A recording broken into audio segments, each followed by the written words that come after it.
India by 1,000 cuts. The arrest of Jasir Bilal Wani, a close associate of the alleged bomber Dr Umar, has led agencies to evidence painting to plans that go beyond a single blast.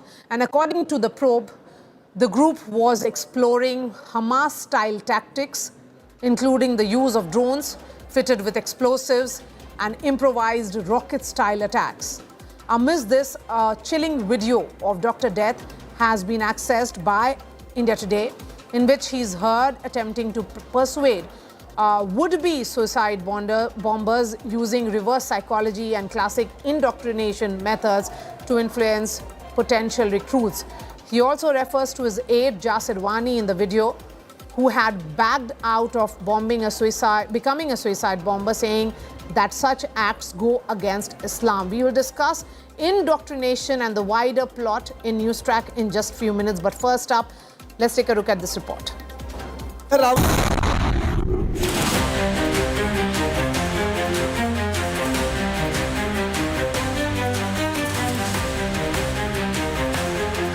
A spine-chilling video before the blast.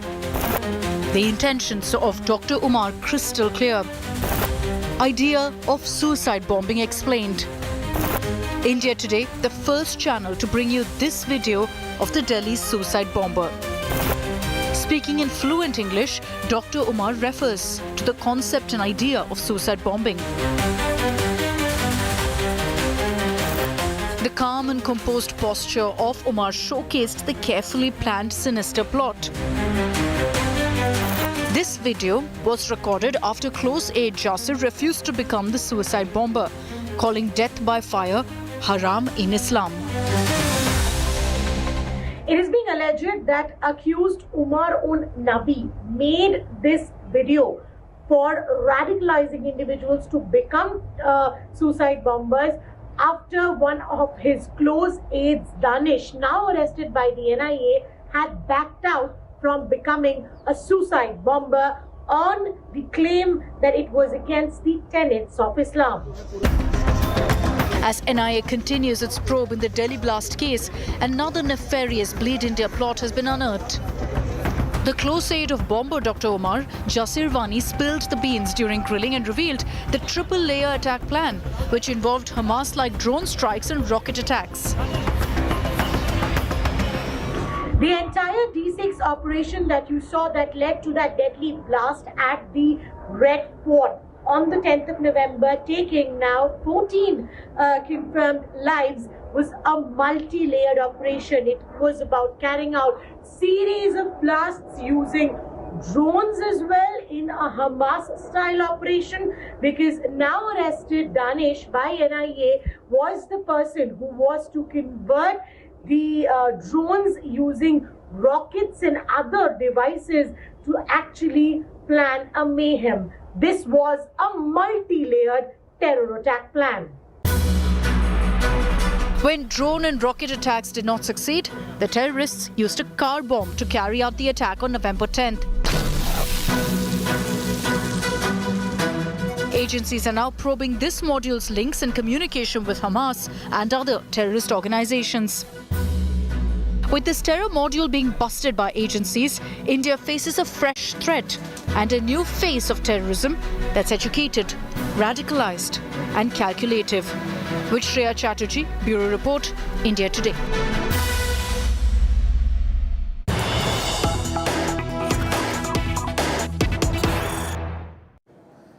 And details now coming in of the court order which has just come in. In fact, the Delhi court has said that the investigation is at a nascent stage and Jasir Wani's police remand is necessary to unearth the chain of conspiracy. The court has gone on to say that the interrogation of the accused needed to unravel the source. The court also notes that the charges against the accused persons are grave and serious in nature. Let me go straight to Shreya, who's joining me live. Shreya, give us the details. Well, Marya, this is the court order that comes in of Jasir alias Danish, who was produced by the NIA for remand, and they've given 10 days of remand on the grounds that this investigation is at a nascent stage. There are grave allegations against the individuals in concern, and apart from that, there are multiple sources that needs to be verified, which includes the source of the explosives, which includes the source of all the money that had come in as funding. So this needs a larger investigation, and that's a primary reason we see these clear court order that's come in right now. This is after the NIA had produced Danish seeking a custody, and they have also received 10 days custody. This is just a day after they got 10 days custody of another accused, Amir, in this particular matter. All right, Shreya, appreciate your time. Let me bring in the guests who are joining me now. Lieutenant General Dhillon joins us. We have Arvind Jain joining us, Sushant Sareen, strategic affairs expert as well. Lieutenant General Dhillon, I'm looking at what Dr. Umar says, and he speaks about indoctrination, and he says that this is the right path. But if you look at the entire chain of events and the larger conspiracy, do you sense that there could be several such Dr. Umars now, because this is white-collar ecosystem that they have built? Some of them are being unraveled, and that is the primary concern. Thank you, ma'am, and good evening to you and the fellow panelists and your viewers. See, in Kashmir Valley, over the last few decades, it was a very common practice by Hurriyat that any student who wants to go abroad for studies or even studying medicine or other technical courses within India used to get a recommendation from Saeed Ali Shah Gilani. And they used to be recruited based on his recommendation. And as we all know, Saeed Ali Shah Gilani would not give a recommendation to anyone who is not against India or who does not align with his thinking. So radicalization of the students who are going for these studies abroad to get a white-collar certificate was always in practice in Kashmir. And this is just one extension of that. Now, this video, if you look at the video very carefully, this, I will not call him a doctor, he's a terrorist. This terrorist, Umar, is trying to remember things which he probably wanted to say in the video. He's giving pauses. He's sniffing and he's touching his nose, the typical of a druggie. He seems to be drugged, and it's also a common practice in Kashmir during Fadain days of 99s and other things. I was a major then. That anyone who used to come in for a Fadain attack used to be heavily drugged. That suicide bomber would used to be heavily drugged so that he is not in his senses, and radicalization was always there. And similar is the case in this particular incident. Now, trying to justify killing of innocents, which no religion Absolutely. can justify killing of innocent civilians, which this terrorist has indulged in. And trying to justify his act by spinning of words is not going to get him the legitimacy which is what trying to achieve. Yes. I think it's a clear-cut case of a deranged man who acted. You're calling him deranged, or will you say that this is a case of indoctrination, radicalization? Is that for me? Yes, sir. Yeah, of course it's a case of a total radicalization. A person who, our society has great respect for certain professions. And doctor's profession is one of them, because doctor is supposed to be the savior of lives, not the taker of lives. And this terrorist, having got that qualification or education, indulged in an act of mass murders, if I can call that. Mass murders in cold blood. And on top of it is trying to justify his act. That is most unfortunate. Yes. And any child or student watching this broadcast should be very clear, no religion teaches killing of innocents who have no fault of theirs. Yes, Arvind Jain, former DGP, is with us as well. The digital gateway, let's talk about that here. The investigations are suggesting that Dr. Umar and his associates were radicalized through Telegram groups which are run by Pakistani handlers. And then the question is that how can the Indian agencies effectively monitor and dismantle encrypted digital communication? This is a digital terror ecosystem that we are looking at. You are absolutely correct. We will have to devise some methods China has done it. They don't allow use of these apps. So sooner or later, decision will have to be taken because it is being misused. It is being misused by terrorists against country. So that is a very important issue, and government will have to take a decision. Explanation should be called from the people who are running the apps that how come this is being done in our country, in a democracy like this. Attacks are being planned and nobody is getting a hint of it. So I think once as such incidents increase, some mechanism also crops up, and I hope that in near future, government of India will take some harsh decisions because normal people, they don't use these apps. Many of us have not heard also of these apps, session and other this thing apps. So why should be one should be allowed to use them against the security of the country if it is being misused? Because you never know, some others also must be misusing it. Some harsh decision should be taken. With regards to apps, let me bring in Sushant Sareen now. Sushant Sareen, last time when you and I spoke, we were in agreement that an entire university should not be painted with the same brush. Al Falah University that we are looking at here. Here is Umar and his associates who were studying there, reportedly working as well.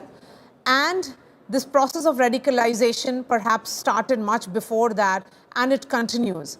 But then the question is about verification process which should be in place when appointments happen of faculty and also of the students.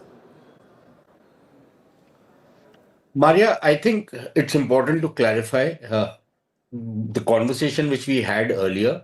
My sole point was that, look, if this university is complicit in this crime or is, has done something which it should not have done and allowed these people to function, then by all means, follow the Yogi model, take a bulldozer and raise it to the ground for all I care.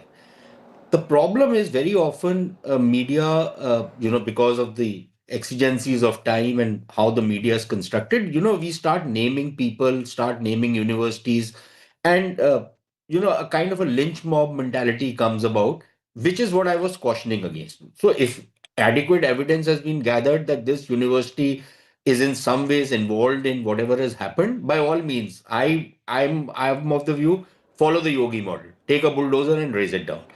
Secondly, there is a limit to how much of verification. How do you verify a doctor who comes into a university and applies for a job? You can check his antecedents. You can try and find some kind of a police report that he's of good character, check his degree. But how do you get into his mind space?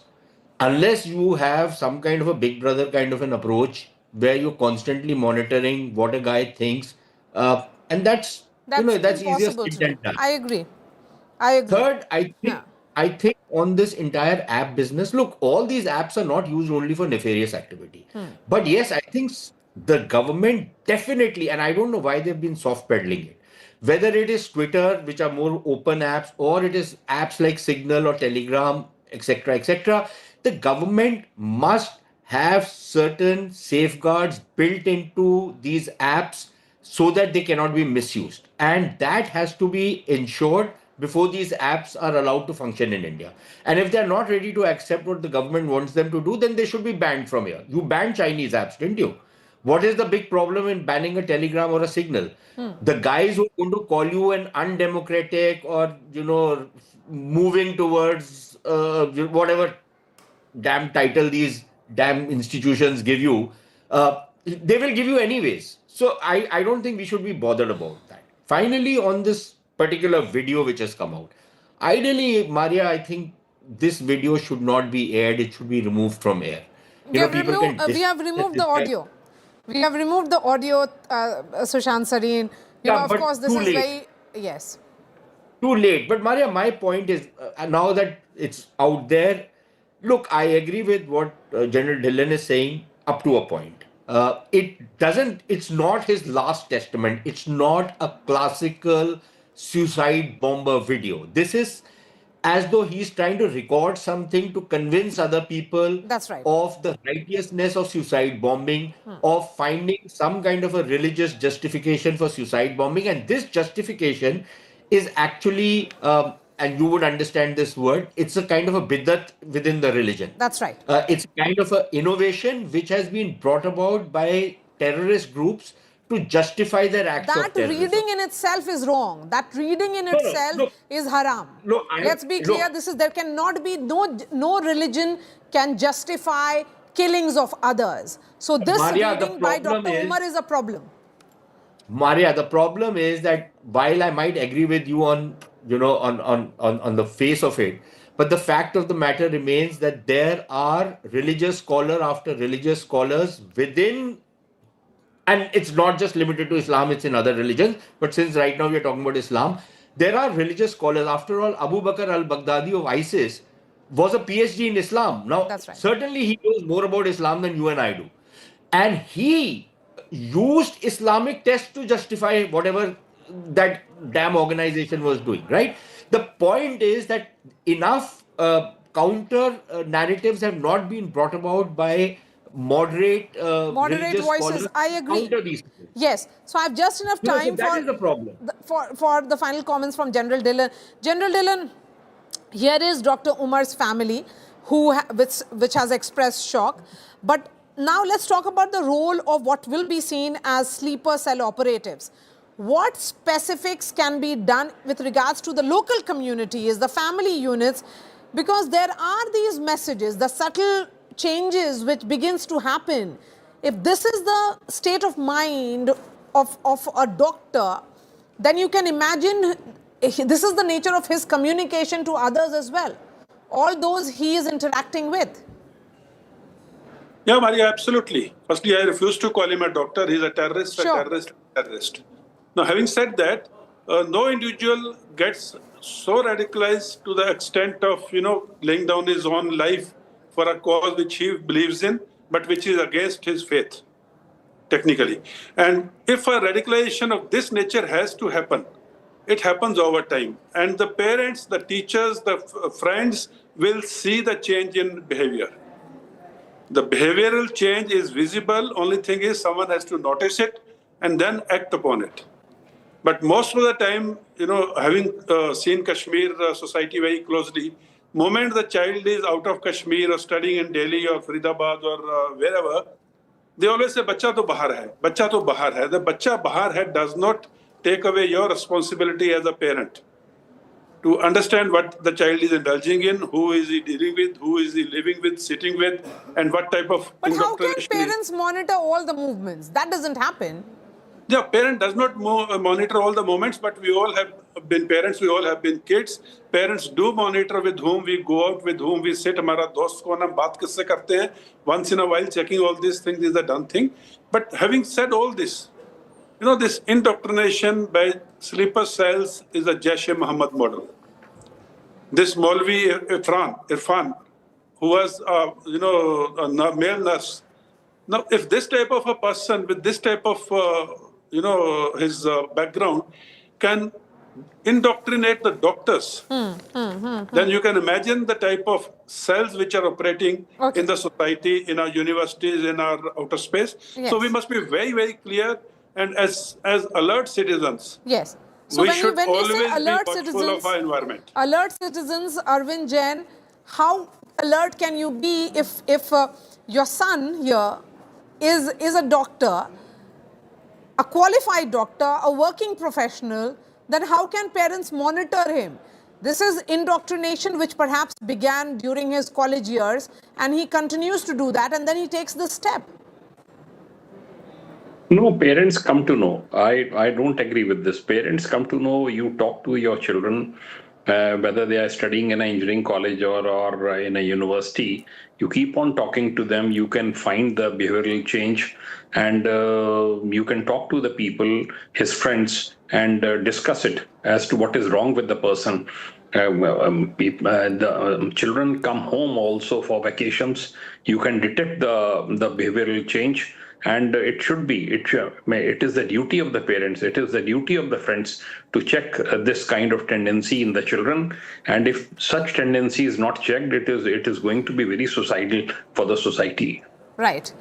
Arvind Jain, Lieutenant General Dillon and Sushant Sareen, thank you for joining us, and thank you for explaining to us what you thought about this recorded video, undated at the moment, of Umar, who is responsible for the lives that were lost at the Red Fort. That's all from me. Thanks so much for watching on this edition, and I'll be seeing you tomorrow.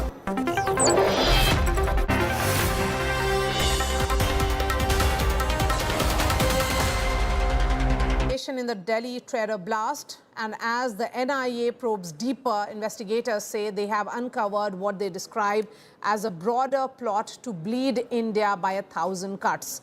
The arrest of Jasir Bilal Wani, a close associate of the alleged bomber Dr Umar, has led agencies to evidence painting to plans that go beyond a single blast. And according to the probe, the group was exploring Hamas-style tactics, including the use of drones fitted with explosives and improvised rocket-style attacks.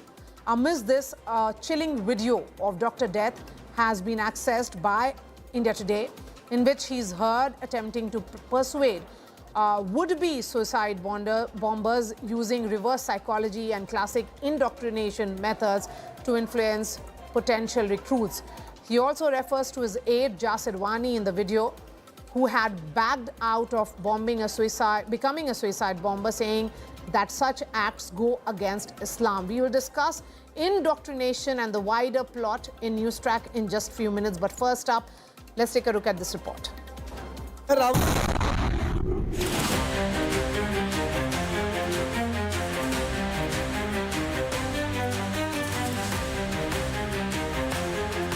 A spine-chilling video before the blast. The intentions of Dr. Umar crystal clear. Idea of suicide bombing explained. India Today, the first channel to bring you this video of the Delhi suicide bomber. Speaking in fluent English, Dr. Umar refers to the concept and idea of suicide bombing.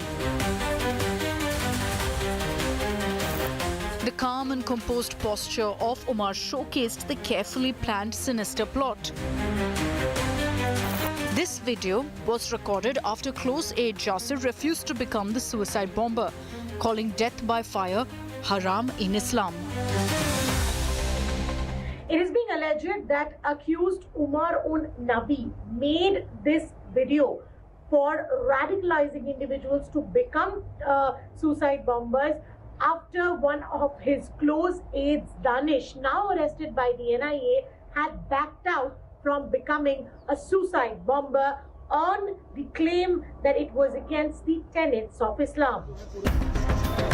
As NIA continues its probe in the Delhi blast case, another nefarious Bleed India plot has been unearthed. The close aide of bomber Dr. Umar, Jasir Wani, spilled the beans during grilling and revealed the triple-layer attack plan, which involved Hamas-like drone strikes and rocket attacks. The entire D6 operation that you saw that led to that deadly blast at the Red Fort on the 10th of November, taking now 14 confirmed lives, was a multi-layered operation. It was about carrying out series of blasts using drones as well in a Hamas-style operation, because now arrested Danish by NIA was the person who was to convert the drones using rockets and other devices to actually plan a mayhem. This was a multi-layered terror attack plan. When drone and rocket attacks did not succeed, the terrorists used a car bomb to carry out the attack on November 10th. Agencies are now probing this module's links and communication with Hamas and other terrorist organizations. With this terror module being busted by agencies, India faces a fresh threat and a new face of terrorism that's educated, radicalized and calculative. With Shreya Chatterjee, Bureau Report, India Today.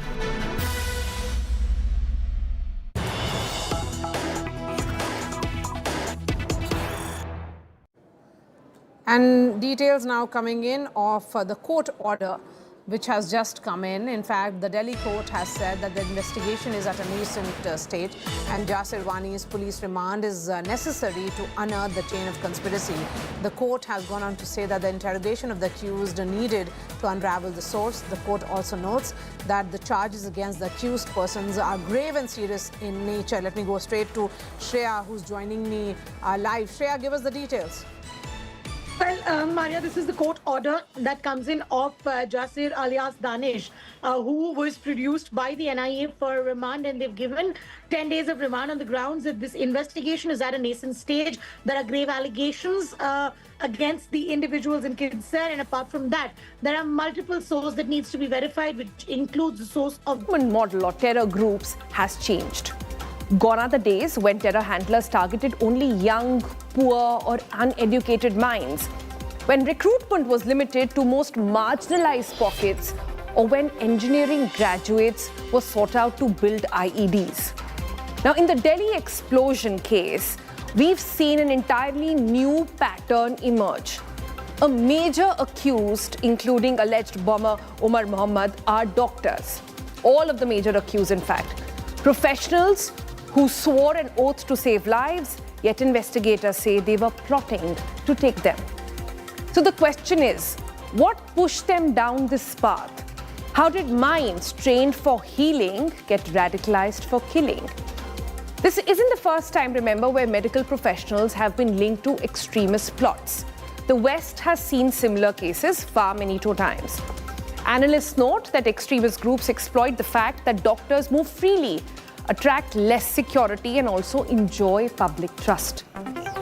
And today, an undated video of Omar has sort of come out, surfaced as well. He's speaking calmly in fluent English, describing suicide bombing as martyrdom, framing mass murder as a path to heaven.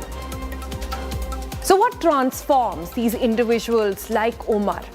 What breaks inside a person that turns a healer into a weapon? Are they born this way or do they get transformed? What are the early signs as well of someone drifting towards extremism? Why do some get radicalized while others really don't? We will try and find answers to all of these over the next 10 minutes. Let's welcome our guest a little bit. All right. Joining us very shortly will be Dr. Jayanti Datta. She's a criminal and sort of clinical psychologist as well. She helps us get behind the mind of a terrorist to see how exactly do these modules work. Remember, back in the day, we used to keep talking about how engineers were targeted. We've also been told by experts and authorities who are working in this space that there are terror recruiting cells, terror recruiting agents who go out and look for targets who they think would make a good terrorist. So there's a checklist of sorts that comes in. What exactly is that checklist? We will try and decode on the program. Also, we'll try and understand why some of the most well sought out students were targeted. One of them was actually a topper in her class. Did surgery, was teaching as well, Dr. Shaheen. What made her turn into a terrorist that she would go and plot against something as violent as this, something as inhuman as this as well?